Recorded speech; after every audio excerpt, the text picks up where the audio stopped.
Good evening students, রাষ্ট্রবিজ্ঞান চর্চা with দত্তামে তোমাদেরকে আবারও স্বাগত জানাই।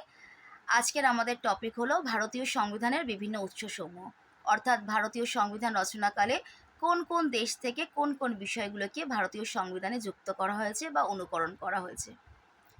আমরা যদি দেখি, ভারতীয় সংবিধান হচ্ছে পৃথিবীর সবথেকে বৃহৎ লিখিত সংবিধান এবং এই সংবিধান রচনাকালে সেই সময়কার গণপরিষদ এবং গণপরিষদের সদস্যবৃন্দ মনে করেছিলেন যে বিষয়গুলো ভারতীয় সমাজ ব্যবস্থার সাথে যেতে পারে, সেই সকল বিষয়গুলোকে অন্যান্য দেশের সংবিধান থেকে অনুকরণ বা লিপিবদ্ধকরণ করা হয়েছে।